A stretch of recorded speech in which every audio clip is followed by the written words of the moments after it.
Hello and welcome back to English Today, and this is DVD 5 and the first DVD of the elementary level. And in this DVD you will see 3 more episodes of our story, That's Life, followed by our special TV programs. You'll see our travel expert in the discussion Around the World, followed by a discussion about the differences between generations. Then, in the grammar section, we will study the verb have and have got, and also the past tense of the verb to be. We will also learn to give instructions and directions using the imperative. Okay, so enjoy your studying and have fun.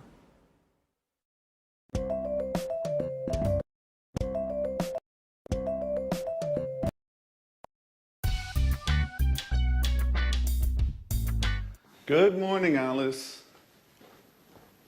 Wake up! Oh, good morning, Jack. Please give me a cup of coffee. Bring me back to life. I'm still asleep. Here you are. So, what are you doing today? Well, first I'm taking a shower. And after that, I have my daily appointment with Ask the Stars. Ask what? Don't you know it? Sorry, no. It's the horoscope I listen to every morning on the radio. It's fantastic. I can't start my day without it. How can I go out in the morning without the advice of Ask the Stars? Please, Jack, this is not a joke. Our entire life is driven by planets. By the way, what are you doing today? Well, I'm going to work, just like every day. And today is Tuesday, isn't it? I have to go to the karate gym. Wow. Are you doing anything this evening? No, I don't have anything planned. Well, Sharon, Anne and I are going to the cinema. Maybe Peter is coming too. Would you like to come? That sounds great. Which film? We're seeing Interview with the Vampire. Not that film, guys. I hate horror films. Why don't we go to see the latest Julia Roberts film? Oh, please. We don't need more romance. We already have our love story in the apartment next to us. With Peter and Sharon, I mean. Okay, you are right. Let's go to see Interview with the Vampire then. Well, I think I prefer to stay at home. Now I've got to go to work. See you later. Is everything okay, Jack? Yes. Why? It's late, that's all. Bye. Bye.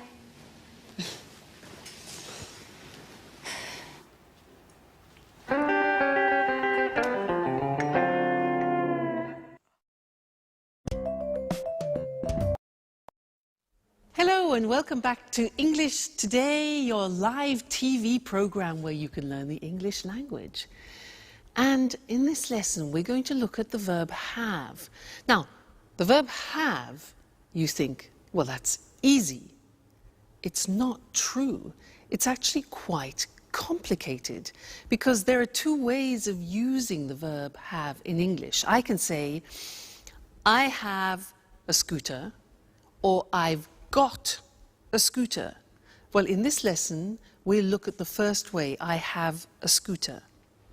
Now, in our last episode, do you remember that Alice said, I have my daily appointment with Ask the Stars. You know, she believes in the stars. I have my daily appointment. Just simply the verb have. Now, I want to give you a little test before we move on. If I say, I have a scooter, how would you ask me the question about that? The scooter? How would you do it? Have you a scooter? No, that's not possible. Something missing, like an auxiliary. That's it. Do you have a scooter? Now, this is a typical mistake. People often think that have you a scooter is a question. but the verb have needs an auxiliary. Do you have a scooter? Okay?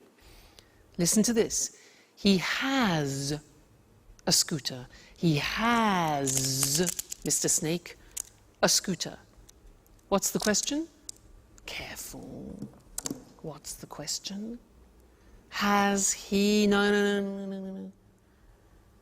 Does he have a scooter? Yes, that's it. So you need the auxiliary. Does he have a scooter? Fantastic. Let's look at the screen and check on that. So, the verb have. I have blue eyes. You have a new car. She has, third person, psst, Mr. Snake, S. Look at the spelling, H-A-S. She has a cat. He has a dog. It has 4 doors. We have a garden. You have a course, an English course. They have 3 children. Now the negative. I don't have blue eyes. You don't have a new car. She doesn't, look at the pronunciation, she doesn't have a cat. He doesn't have a dog. It doesn't have 4 doors. We don't have a garden. You don't have a course. They don't have 3 children. Okay? The question, do I have blue eyes? Do you have a new car? Does she have a cat? Does he have a dog? Does it have 4 doors? Do we have a garden? Do you have a course? And do they have 3 children? Okay, so that's the verb have. Don't forget the auxiliaries do and does.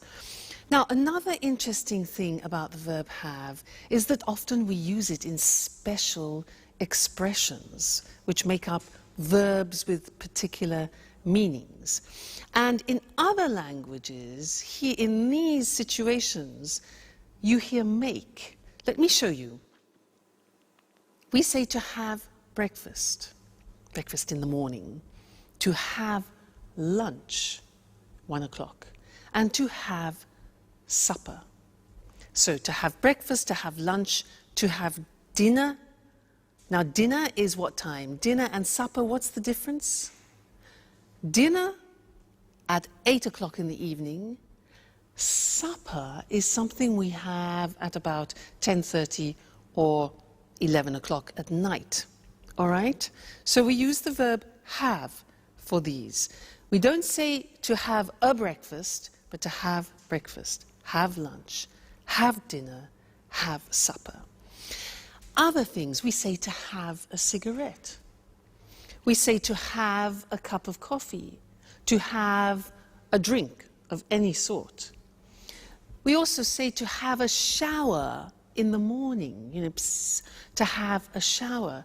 In other languages, they use make a shower or make a bath, for example. But in English, we say to have a shower, to have a bath in the bathroom. We also say to have a rest. We say to have a party. Did you have a good party? We say to have fun, which means to have a good time, okay? So these are very common expressions which we always use with the verb have. Have breakfast, have lunch, have dinner. Okay. Now, when we go back and listen to our friends, they will introduce the other form, have got, and then afterwards I'll tell you all about it. All right? So see you then. Bye.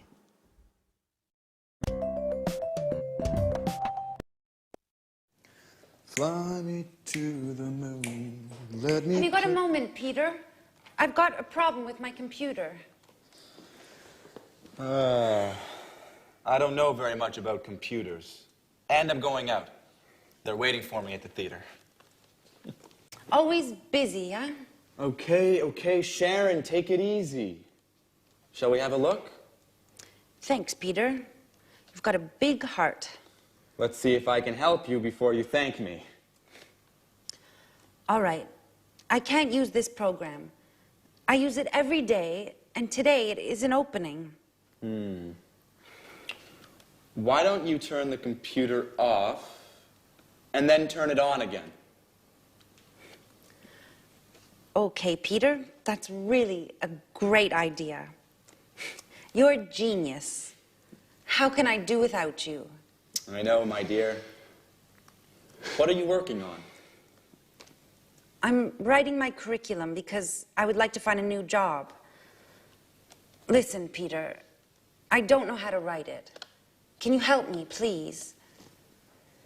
I'm sorry, Sharon. I'm in a hurry. I have no time. I'm late. They're waiting for me. Very kind, as usual. Listen, Peter, Anne, Alice, and I are going to the cinema this evening. Would you like to come? I'd like to, but I can't. I have to... Go to the theater. Yes, I know. You always have something else to do. Oh, come on, Sharon.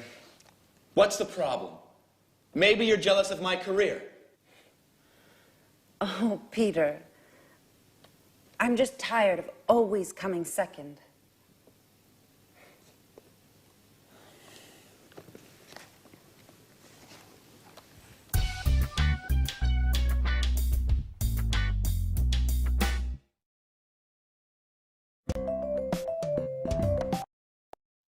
Hello and welcome back. How are you all? Did you notice that Sharon is tired of coming second? Well, I understand her. If you live with a musician, you need to be very patient. Now, Sharon said in that last episode, she said, "Have you got a moment?" Then she said, "I've got a problem with my new laptop." Have got. And this is what I want to study with you now. The second use of have got. Now, in order for you to understand it better, let's do something in a typical context where we would use have got. Let me tell you about my present situation. I'm in a flat, but I have to leave the flat and find another one. And I saw an advertisement in the newspaper for a flat which looks quite interesting. So I want to call the owner of the flat and ask him some questions, all right? So listen to what I say, all right? Now, his name is Mr. James. 4, 6, 5, 6, 7, 8, 9, 7. I hope he's in. Let's see. Mr. James. Hello, Mr. James. Yes, hello. My name is Louise Evans, and I saw your advertisement in the newspaper for a flat, and I wondered if I could ask you some questions. Great, okay. How many rooms has it got? Yes, okay, so 2 bedrooms, good. A living room, a kitchen, bathroom, and toilet. Very good, fine. Has it got a garage? No, okay, so I have to park my car in the street. Okay, fine. And a garden, does it have a garden? No, okay, a small balcony on the 2nd floor. Good, fine. And has it got central heating? Central heat, yeah. And kitchen electricity, oh, well, okay, an electric kitchen is fine, why not? Another thing is air conditioning. It gets very hot in England in the summer now. No, all right. Does it have easy access to public transport? Oh, good, so there's a tube nearby. Fantastic, good. Another thing is, has it got big windows? Because I love a lot of light. Small windows.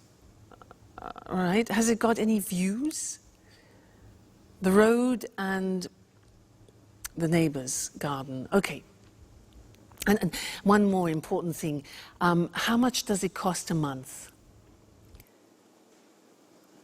£1,250. Right. Okay, thank you very much. Yes. Yes, I'll think about that and I'll call you back. Okay, fine. Thank you very much. Thank you. Goodbye. Bye. Bye. £1,250? Oh my God, that's a lot of money for a flat. I can't afford that. It's impossible. Now, did you notice that I used has it got a lot as a construction? Has got, have got. That's what I want to talk about. Now, this construction have got was introduced into the English language to describe possession, in fact. But now we use it in different situations, not only possession. So the Americans, in fact, use the verb have more than have got. In British English, we use have got a lot. All right, now let's have a look at the construction. So in the positive form, I have got gets contracted to I've got. I've got some money. You have got becomes you've got. You've got a scooter. She's got, she has, she's. Looks like the verb to be, but it is in fact has. She's got long hair. He's got a shop. It's got a balcony. We've got a house. You've got some CDs and they've got some plants, all right? So that's the positive. Now, the negative. In the negative, the auxiliary have turns into a negative auxiliary. So, I haven't got any money. You haven't got a scooter. He hasn't got long hair. She hasn't got a shop. It hasn't got a balcony. We haven't got a house. You haven't got any CDs, and they haven't got any plants. So hasn't and haven't. And then in the questions are easy. We use have or has. So, have I got any money? Have you got a scooter? Has she got long hair? Has he got a shop? Has it got a balcony? Have we got a house? Have you got some CDs? And have they got some plants? So it's not really difficult grammatically. You have to remember the auxiliary have and has, and then remember to put got. All right? Now, you'll come across this a lot, especially in subtitles in films.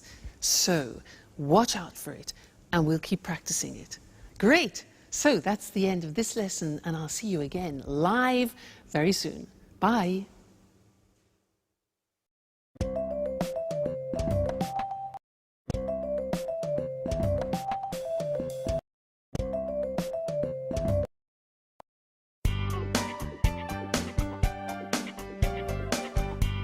Hey, Anne. Housework, eh? Yeah, at last. Can I ask you a question? Sure. Oh, how are you and Peter? We're fine, thanks. Listen, I want to go to that bookshop. Do you remember? Oh, yes. The one with lots of photography books. Yeah. And thriller books. Yeah. And with the red coffee tables and flowers on the windows. Yeah. And where you can sit down and drink a delicious hot chocolate. Yes, Anne. That's the one. The London Reader. It's a great place. Yes. How do I get there? Is it far? You can walk from here. It's about 10 minutes away. Great. Oh, okay. Let's see. Go out the front door and turn left. Easy enough. Go straight ahead, past the traffic lights. Right. Straight ahead, past the traffic lights. Turn right into June Lane. June Lane. Then follow June Lane to the end of the street and turn right into May Avenue. Just a moment. Turn left on May Avenue. No. turn right into May Avenue, and the bookshop is Hi, Sharon. What are you girls talking about? I'm giving Sharon directions for the London Reader. So, turn right into May Avenue, and the bookshop is the second shop on the left, next to the butcher's.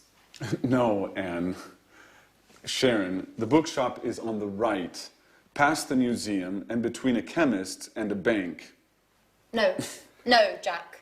You are wrong.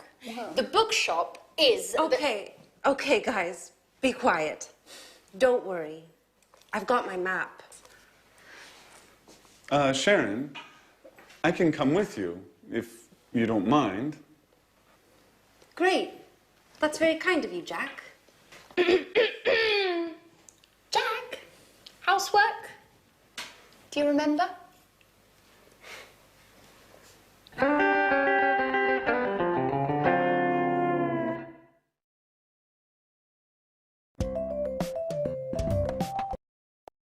Hello and welcome back again. Now, Anne's a bit jealous, isn't she? I mean, how can she attract Jack if she asks him to do the house cleaning? I mean, she's more like a mother than a lover, isn't she? Well, anyway.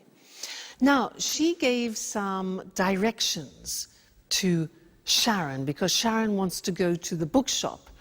And actually, Mr. Monkey wants to go to the same bookshop. So I want to test those directions to see if they work. Let's imagine this is the bookshop, okay?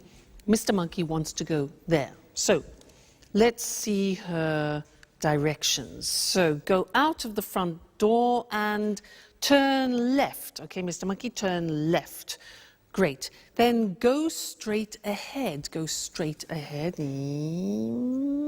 until the traffic lights, you know traffic lights? Traffic lights are red, amber, green. Okay, traffic lights. And at the traffic lights, turn right, like that, into June Street. Okay. Follow to the end of the street. Then turn right again. Okay, and go down May Avenue. This must be May Avenue. And the bookshop is the second on the left. 1, 2. Here's the bookshop. They work. Now, I was using the language of directions. So I want to go to the screen now and show you that language, the language we use for giving directions to people. All right? Now, we usually use the imperative form. What is the imperative? The imperative is just the infinitive form of the verb. So you can say, take the first left or the first right. Take, okay, that is just an infinitive. Take the first right or the first left. You could say, take a bus to. Take a train to. Take the subway. Now, in America, they say subway, and in Britain, we say tube. Take the tube to. Okay? Another example. Turn left, turn right. So turn is the verb. Turn left, turn right. Okay? Another possibility is go straight on, which is an expression we use in Britain, or go straight ahead, which is an expression that they use in America. But we use both. Straight on, straight ahead, all right? Then we can say go past the shop or go along the street, a road, or an avenue. Again, we use go, it's the infinitive, and it's the imperative form, all right? Another example, at the end, we can say the position. It's next to, it's near to, it's opposite, it's between, it's on the left, it's on the right. You remember the prepositions that we did at the beginning? Well, that's to indicate the actual spot. Great, so that's giving directions using the imperative form. Now, let's go back to our friends in That's Life and listen to Jack, who is giving Alice instructions about using the internet. And listen to the imperatives that he uses, and I'll see you later, all right? Bye for now.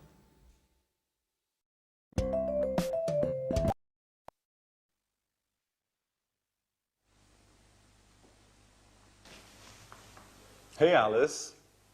What are you doing? Do you mind giving us a hand with the housework, please? Can't you see? I'm cleaning the computer. I see. I see. Why is the computer on? Just a moment.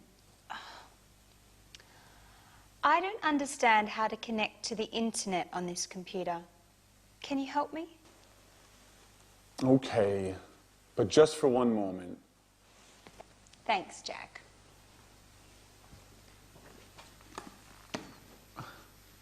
Okay, click on that icon. What's an icon? That symbol on the screen. Do you mean this picture of a telephone? Yes, click on that. Right. Now what? Enter your username and password. Okay. And click on that button there.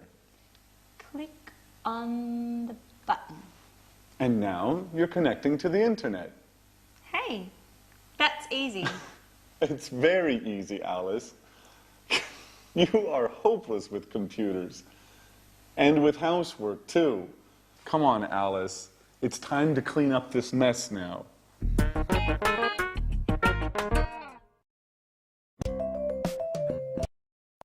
Hello again. Did you notice how Jack was giving Alice instructions to go on the internet? Well, I want to give you some instructions to do something at home. Now, in order to do that, you need one of these. What's this? Huh? A what?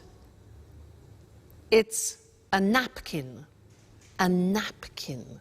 So, take a napkin, all right? Put it down, open it up like this.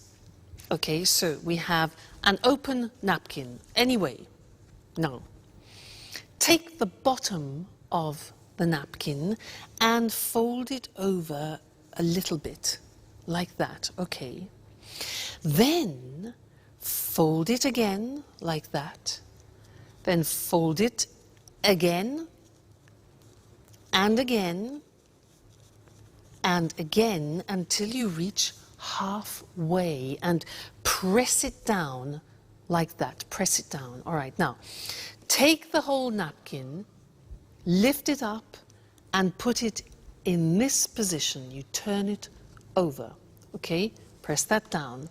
Now, take the bottom of the napkin and fold it in half over like this. Again, press it down well. Now, take this part of the napkin here on the right and fold it right down along the folds on the left. Press down. Then take all of it up like this and fold this bit over so you create a support like that. Then turn it around and bing! There you have something nice to decorate your table with. A romantic dinner, for example. All right? So I gave you instructions in order to do that. And we're going to look at that on the screen, because I used imperatives to give you the instructions as I used for giving directions. All right, so let's see. Let's use some other examples related to the computer and the internet. Plug in the computer. Now you notice we use plug, which is the infinitive form, and we use it for both you, singular, and you, plural. So, plug in the computer, ding, switch it on, connect it to the internet, and bling, click on the internet icon. All right, so imperatives, they're all infinitive verbs. Now, the negative, if you want to use the negative of the imperative, we say do not, which is contracted as always in English, and we say don't click too many times, or don't press the exit button, or don't overload the desktop. Okay, so this is the negative imperative form. Very interesting, that. And don't forget to be here for your next lesson. All right? See you then. Bye.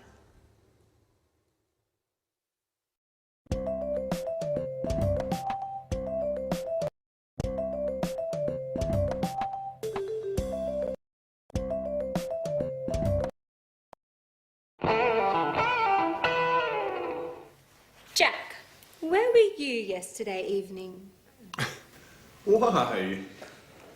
There was a great party at Mary's. Really?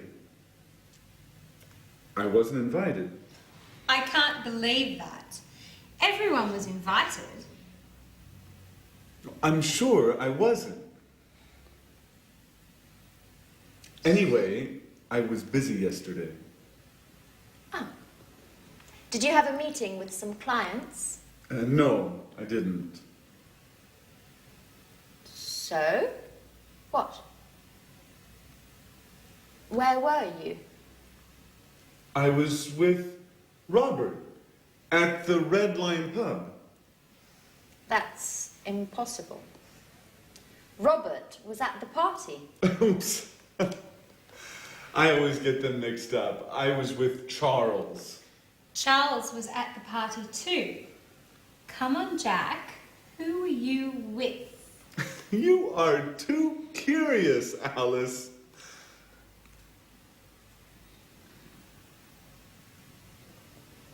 Okay. I was with a girl. Uh-oh. And?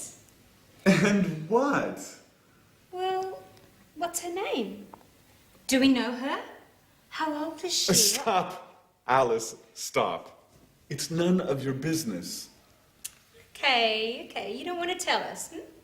That's okay. I like mystery. It makes life exciting. Well, let's change the subject. Peter, where were you yesterday evening? Why weren't you at the party? I was at the theater. We are preparing the performance. And you, Sharon? Where were you? Me? Where were you? I was at home watching a film on TV. Which one? The latest film starring Nicole Kidman. What's the name? Yes, Moulin Rouge. Really? That's strange. I remember. Here, look, it's on TV today. Really? Oh, they always show the same stuff on TV. Oh, don't get up. I'll get the door.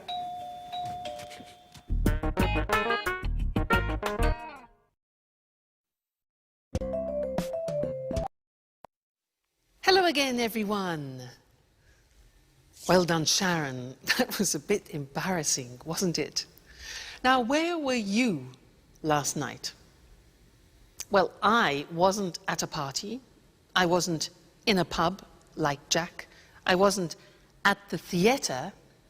I was at my first samba lesson, and it was great. Fantastic. You know, the music was really fantastic, really loud and exciting. And there were 30 people there. It was difficult to see the teachers. You can imagine, 2 teachers, 30 people. Excuse me. Anyway, as usual, there were too many women and not enough men, and that's typical. But the teachers were fantastic. They were really, really professional. One was Brazilian and the other was from Argentina. Yeah, Argentina. Great, really, really good. And in the first lesson, it was easy because we did some, basic steps. But it was really, really enjoyable. And I can't wait for the next lesson because that was so, so exciting. Can you samba? I bet you can. Now, in most of those sentences, I was using the verb to be in the past, and that's what I want to look at with you now. Let's look at the screen. To be in the past. When we talk about something specific in the past, let's look at the form. I was in New York last year. You were, see how it changes? You were at the party last night. He was at a meeting on Tuesday. I was, you were, he was, she was fine yesterday, for example. It was beautiful. We were at school on Monday, you were happy, and they were in London 2 weeks ago. So you see, I was, you were, he, she, it was, we were, you were, they were. Be careful about that. It's easy to make a mistake. Now, what about the negative form? Well, was becomes wasn't. Listen to the pronunciation. Wasn't, okay? So, I wasn't on time this morning. You weren't here yesterday. He wasn't at the party last night. She wasn't very happy. And it wasn't difficult, okay? We weren't at work on Saturday. You weren't on time for work. And they weren't on holiday last month. So wasn't and weren't. Question form, listen to these. Where was I yesterday? Where were you last night? Where were you last night? Where was he last week? Was she at work yesterday? Was it an easy test? When were we there? What time were you at school yesterday? And how often were they in class? So, the verb to be in the past tense, I was, you were, he, she, it was, we were, you were, they were. Very important. You can't live without that verb to be in the past. All right? Great. Well, we will continue with the past in the next lesson. So, see you then. Bye.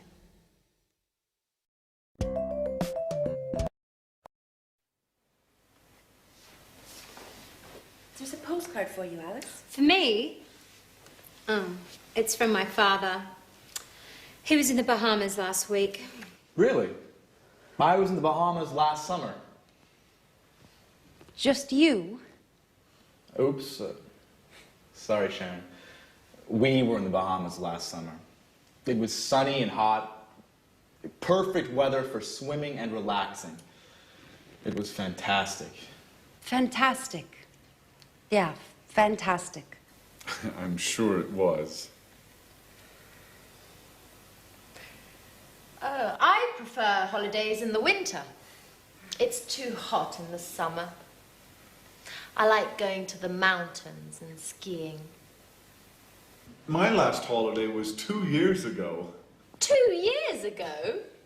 Yes, it was a long time ago. I need another holiday soon. Anyway, was your father on holiday in the Bahamas, Alice? No, he wasn't. He's working on a new play there. Oh, how fascinating it must be being a director. Fame, money, and a lot of travelling around the world. And no time for family. Just a few calls, postcards, and a lot of misunderstandings. Why don't you call him now? I don't think that's a good idea. Why? When was your last call? 3 weeks ago? That's a long time. Come on. Alice, call him. I'm sure he'll be happy to hear from you. Well, maybe you're right. Okay, I'll call him. Thanks, Jack. For your advice, I mean.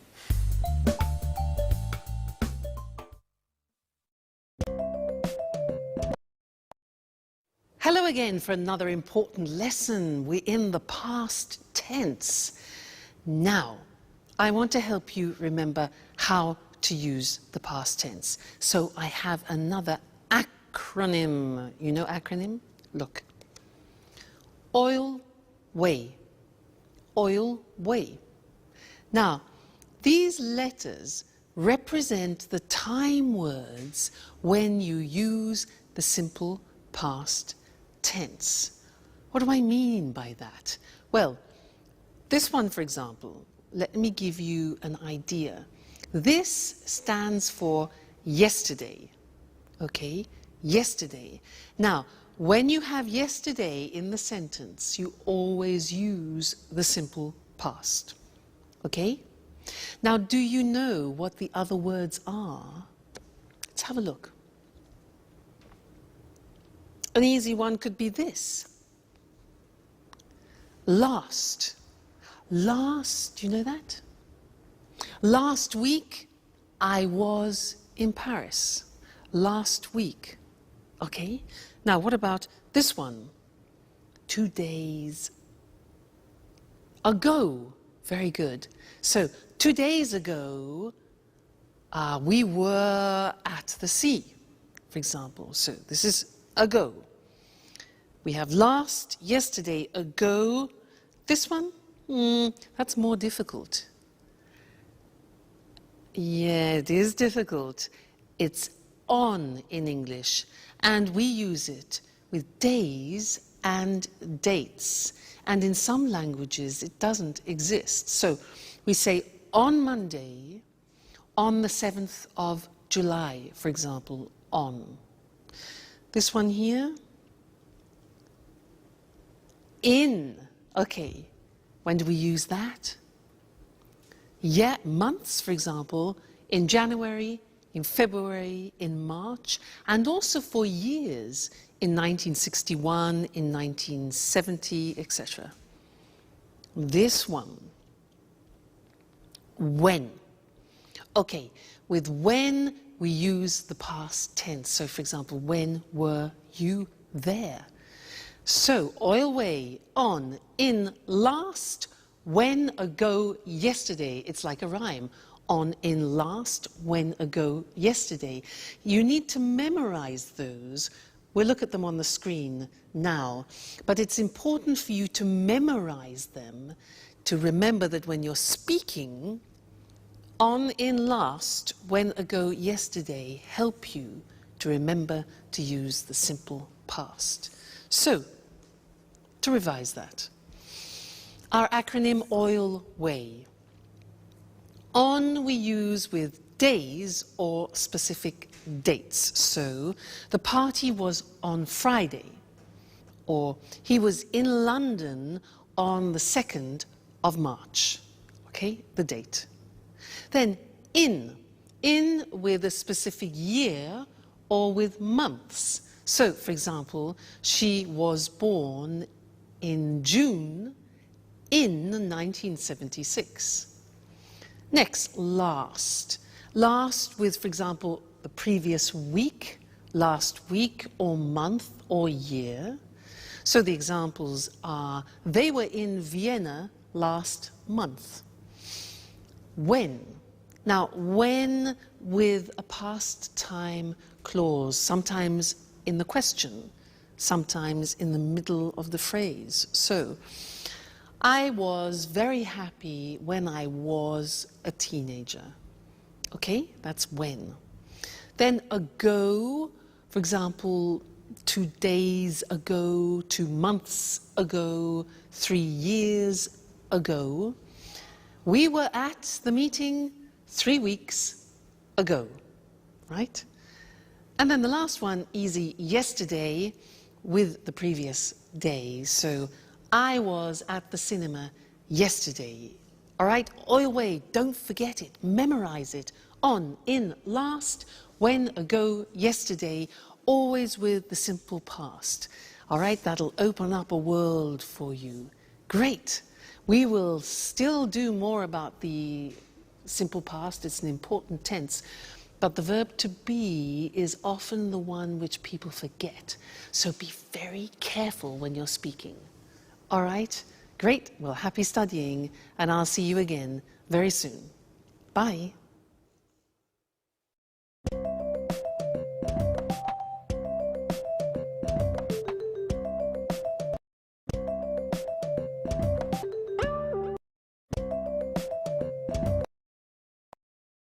Good evening and welcome to this week's edition of The Travel Programme, the programme about everything to do with travelling and holidays. Here in the studio with me, as always, is Christine Oteng, our travel expert. Hello, Lucy. Well, summer's approaching and the summer holidays are too, so have you got any suggestions for the holidays? Well, let's see. Are you bored with your usual holiday? Are you tired of beaches or trips to the mountains? Would you like to say no to museums, city tours and shopping? Well, why don't you try something new and exciting? What exactly do you have in mind? How about a holiday hunting for ghosts in a castle in Great Britain? Hunting for ghosts in a castle. That's certainly a change from lying on a beach. It sounds exciting. It is exciting, something really different. Just right if you love adventure. But what do you have to do? Do you spend all the time looking for ghosts? No, not all the time. In some ways, it's like a normal holiday. In the morning, you have a traditional English breakfast, then you go for a walk or visit a local town. In other words, you do the things you always do when you visit a foreign country. But the fun starts in the evening. You have dinner, and then the ghost hunting starts. With the help of 1 or 2 ghost experts, you search through the haunted castle until late at night. Oh, it sounds frightening. It is frightening. There are strange sounds, doors and windows open and close by themselves. Yes, it's really frightening, but exciting too. Tell me, Lucy, do you believe in ghosts? Yes, I do, but I'm not very brave. I don't think I'd like to visit places like that, especially not at night. Are there any haunted castles in Great Britain? Oh, yes, there are, especially in Scotland. Many of the castles in Scotland have got ghosts. There are some fascinating ghost stories. There are lots of books about haunted castles. Why not read one before visiting Scotland? I see. A holiday spent looking for ghosts. A night in a haunted castle would certainly be a memorable experience. It certainly would. And if you want to see even more ghosts, before you return home, try a ghost walk. In London, visit places in London famous for strange and unusual happenings. Christine, this is definitely an interesting idea for a holiday with a difference. Well, if you're curious about ghosts and you love adventure, this could be just the holiday for you.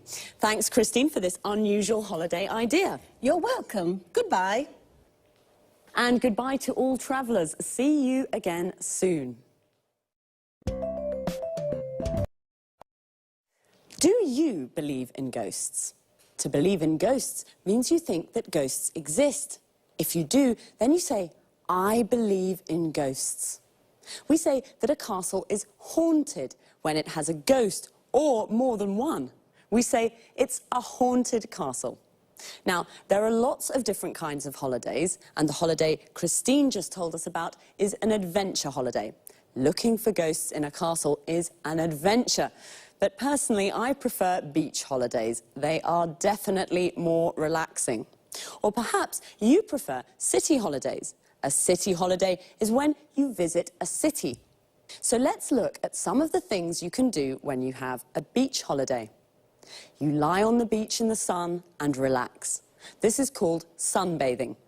You go for a walk on the beach or go for a swim in the sea. Notice the expression go for. You can visit a local town. Local means that it's near the place where you are. What about when you have a city holiday? You can go on a city tour. A bus takes you on a tour round the tourist sites of the city. A tourist site is something that tourists want to see. For example, the Colosseum in Rome or Buckingham Palace in London. You can go for a walk around the city and visit the tourist sites. We call this sightseeing, and we say, go sightseeing. Just one last thing. Remember, there is a difference between travel and trip. To travel is a verb. When you go on holiday to a different city or country, you travel. A trip is a noun, and it's like a short holiday. You say, go on a trip. This means to go somewhere for a short time. For example, go on a trip to Scotland. Goodbye for now, and see you next time.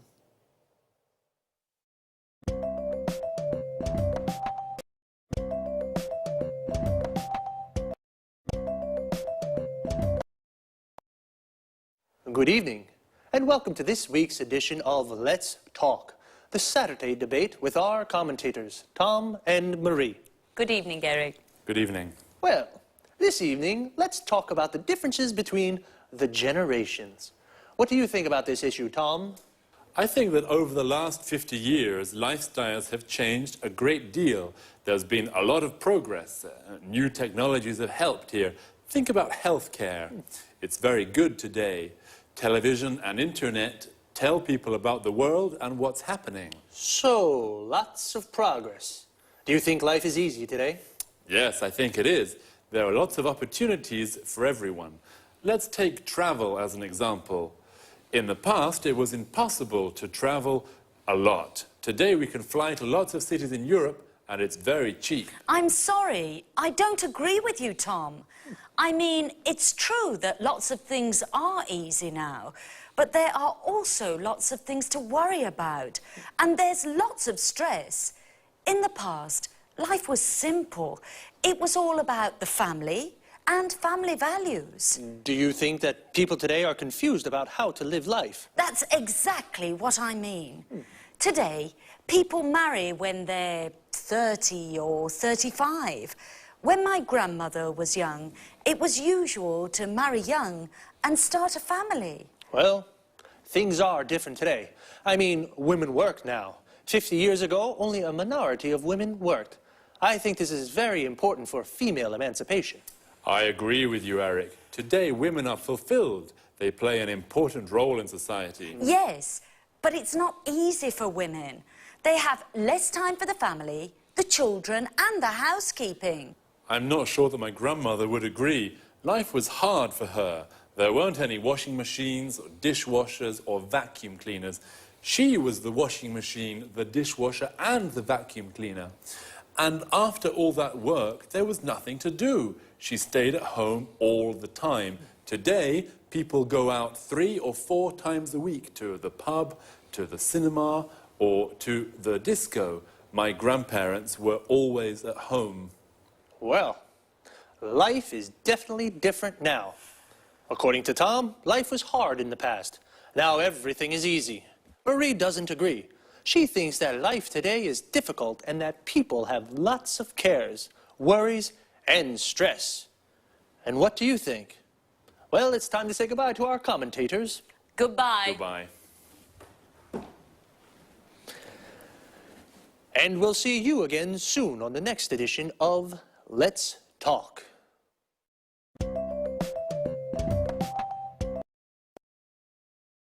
Okay, first of all, let's have a look at the expressions we use to discuss our different ideas and opinions. What do you think about this idea? This is a good way to ask someone's opinion, or simply, what do you think? How about when you don't agree with someone's opinion? You can say, I'm sorry, I don't agree with you. This is a polite way to say, I don't agree. If you do agree with someone, then you say, I agree with you. When we give our opinions, we usually start with, I think, or I don't think. The use of that after think is optional. So we can say, I think it is important, or I think that it is important. Another useful expression is, I mean. And when we use it to explain our ideas better. Let me give you an example. Things are different today. I mean, women work now. So I say things are different, and then with I mean, I explain how they are different. What about the vocabulary we use to talk about the things that have changed in the last 50 years? Let's take healthcare. It's the protection a country gives to its people like doctors, hospitals, and medicines. These are all parts of healthcare. Another important thing is female emancipation, the freedom of rights that women have. And some things that we have in our houses now, which make our lives easier, are the washing machine. This is the machine that washes our clothes. The dishwasher, the machine that cleans the dishes, plates, and glasses. And the vacuum cleaner, the machine that cleans the floor. Before I say goodbye, I just want to look at a little word that we use a lot. It's lot. And we use it to express quantity. We can say a lot or lots of, and it means a big amount. We use it with verbs. We say a lot, and it comes after the verb. For example, today people travel a lot. And when we use it with nouns, we usually say lots of, and it comes before the noun. For example, there's lots of stress today. Well, that's all for me. See you soon for another edition of Let's Talk.